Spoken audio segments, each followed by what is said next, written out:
Okay, hello everyone. So today I am going to discuss the topic on Khosla'S theory and concept of flow net.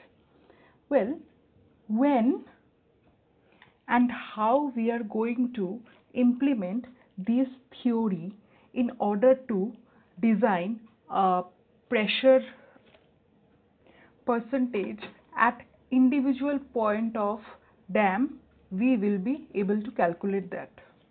So before knowing the approach of Khosla'S theory, we need to know that why this theory has evolved.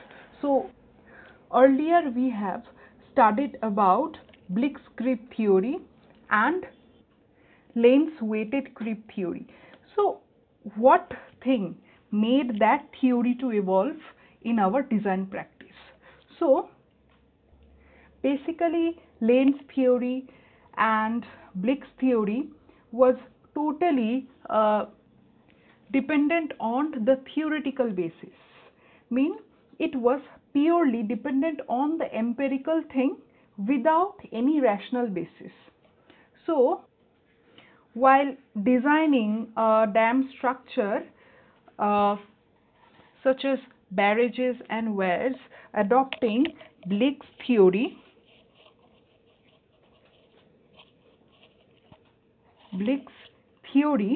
during the period of 1910 to 1925. So during this period, Blick theory was rigorously followed to design the hydraulic structure. But in 1926 to 1927, between this range of year, the upper Chenab canal siphon was actually designed by adopting Blick's theory. What happened? This structure started posing undermining or piping action. So after investigating this undermining or piping action failure, theory of Khosla has been developed. So Khosla, his full name is Ajudhya Nath Khosla. During 1892 to 1984, he was an Indian engineer and politician, and also a chairman of Central Waterways Irrigation and Navigation Commission of India. So he was an eminent fellow of University of Roorkee, formerly known, now which is known also as IIT Roorkee. He has also been awarded with Padma Bhushan. So he adopted this theory. So we will study now the full approach and mathematical assumption of this theory, Khosla'S theory.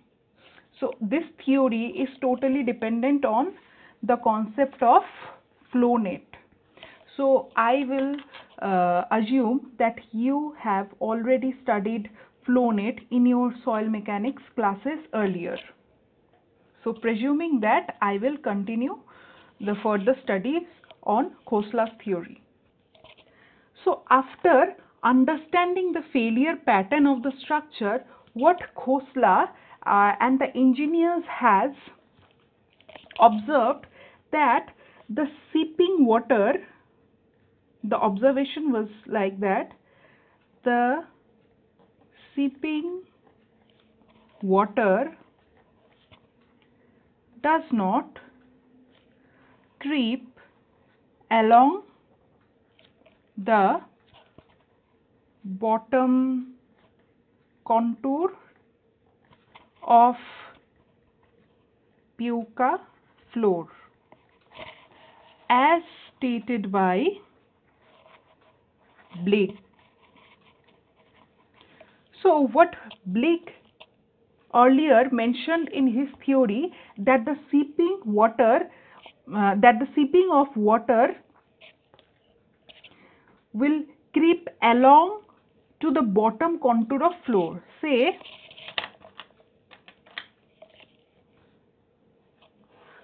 if this is the structure, suppose here it is the upstream side, this is the downstream side, say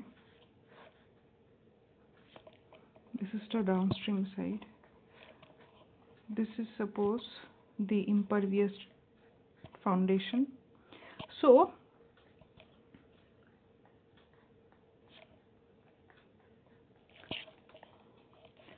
what Blake said that the water will seep from the upstream side, following the bottom contour of the floor and will emerge again to the downstream side. Now Khosla has observed that this thing or this theory of seepage of water is not actually happening in the case of practical approach. Then what is Khosla is approaching now? Khosla has approached that instead of this direction, mean the water is creeping or following the path of the bottom contour of this floor, instead of that flow, water will move along a streamline. So let me show you an example, diagram example. What is the difference between the approach of Blake and Khosla? So now just look at the structure. So what Blake was saying that the water is flowing in this manner.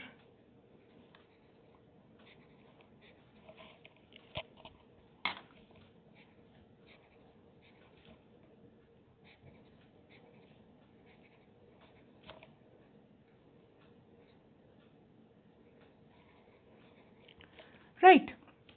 So this was the approach of Blake, that the water will creep along the bottom contour of the foundation of the structure from upstream side to downstream side. But in practical approach and also by the mathematical approval, Khosla said that no, the water is not following this kind of path. The water is actually following the streamlines. So how does that streamline will look? It will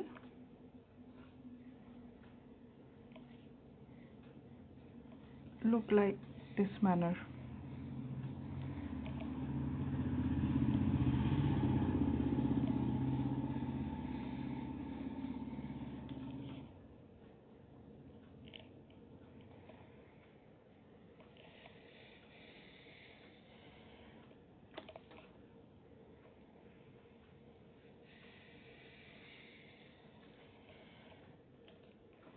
Okay.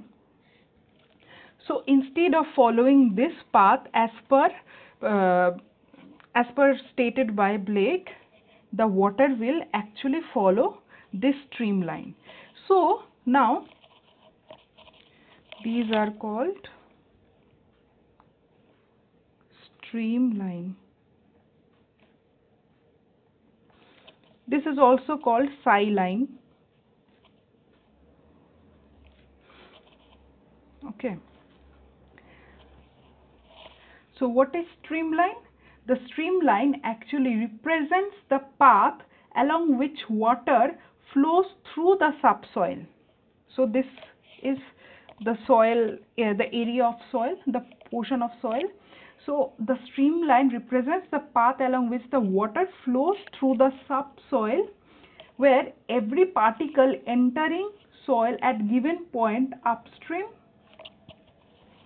of the work will trace out its own path and will represent a streamline. Okay. So now what is equipotential line? Well, the potential level at these height will remain equal.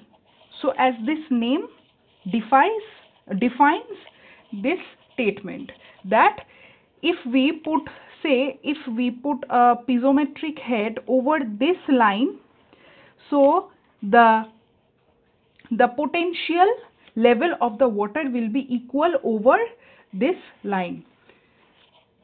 So this is nothing but an imaginary line which will be always orthogonal or perpendicular to the streamline, and the streamline is the actual path of water flow. Okay, possible or actual path of water flow. Now how come we know that this path or the pattern of the streamline will follow in this way? So we are not a astrologer or a magician that we will automatically know that the direction or the flow of water will flow in this pattern. So to represent this graphical expression of the streamline, engineers took a help from mathematician expert Laplace. So this graphical representation of this steady seepage in a vertical plane for a homogeneous soil has been expressed by Laplace equation. So this is the d2 phi divided by dx2 plus d2 phi divided by dz square equal to 0. So this is the Laplace equation representing this graphical expression. So let me elaborate this equation.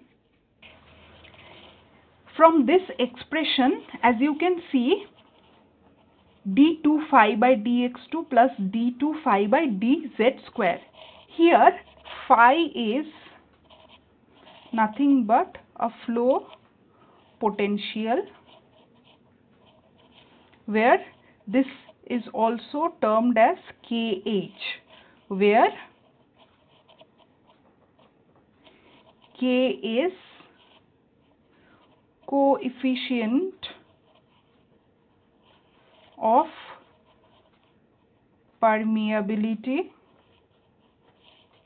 of soil as defined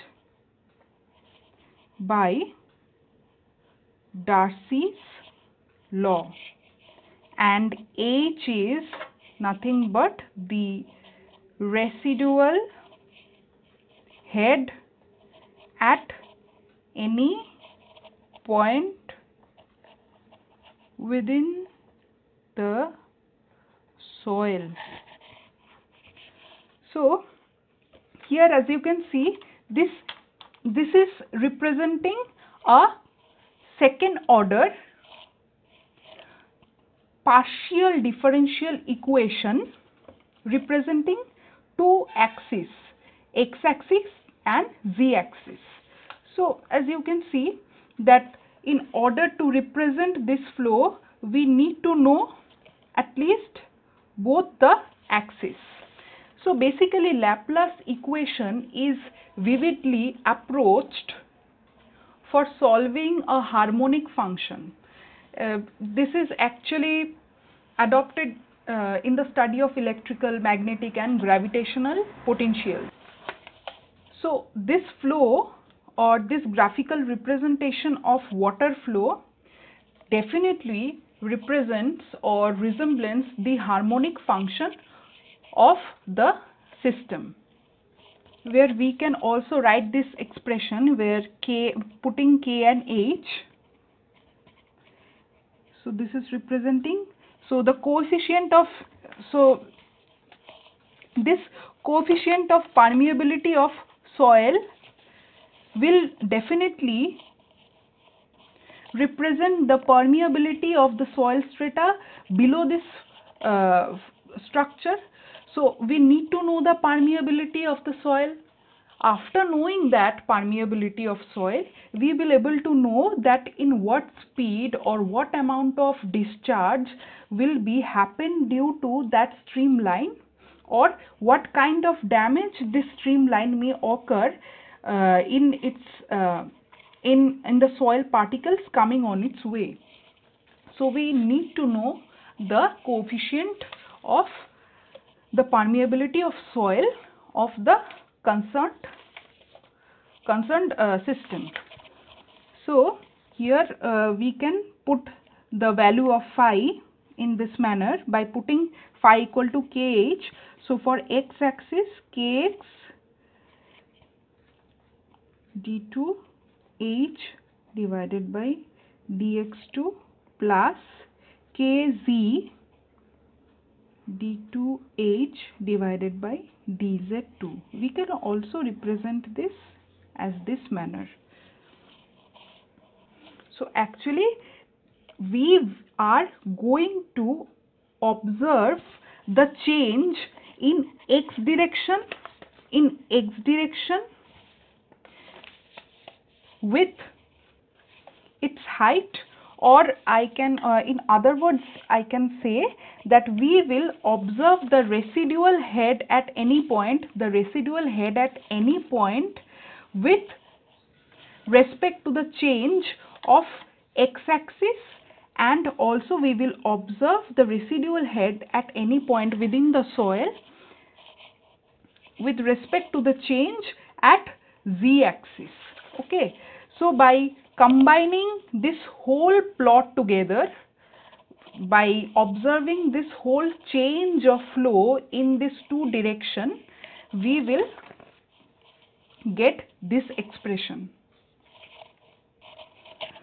So there is also another point which has been proposed by Khosla, which also not studied by Blitz or Lane, is exit gradient.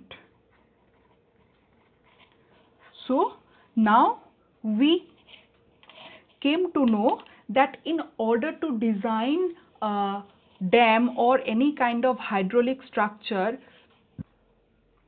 we need to know the pattern of the water seepage beneath or below the structure, which is totally dependent on the flow net study, and the other study we also have to incorporate is that exit gradient. So Khosla has majorly focused on this two factors. So what is exit gradient? So let me draw another structure in order to make you understand this concept of exit gradient.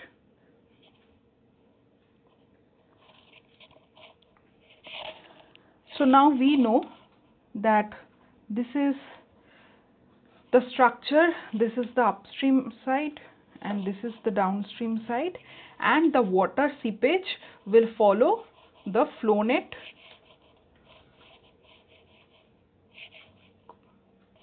concept, where these are the streamlines. These are the streamlines. So the direction of the flow will be in this way, because the head difference is, here is actually a low head and here is, the head is high. So flow will the water will automatically tend to flow from high potential side to low potential side, right? So this will follow this direction. So now think about the soil particle in this line, or in this streamline, in this water streamline. So where the water is flowing following this streamline, think about the soil particle in this place. What is happening? This, say I am considering this soil particle, okay? So this soil particle, what kind of force this soil particle will be subjected? So one will be, hence the flow is going to this direction, so there will be a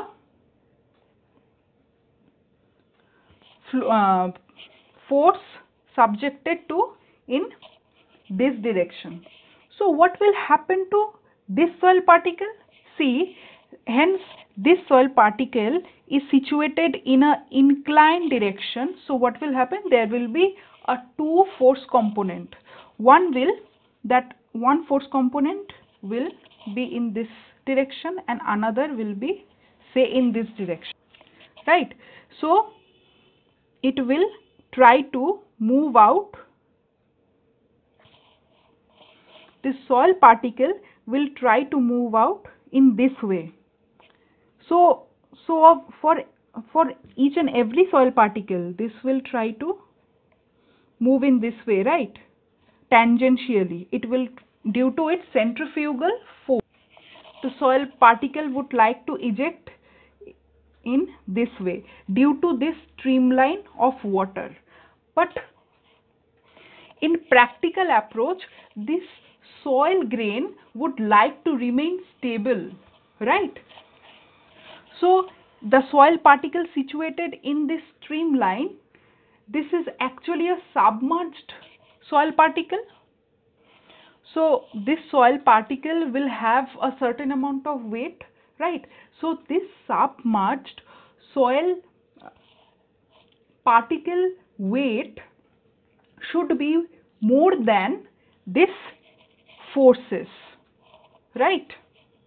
So in here, that force is, I am representing as the term disturbing force, because that force is disturbing this soil grain to be able to stay stable, okay? So there is only one rescuer of this soil grain, is that its own weight. So that disturbing force at any point is actually proportional to the gradient, so this is the gradient of the pressure of water, right?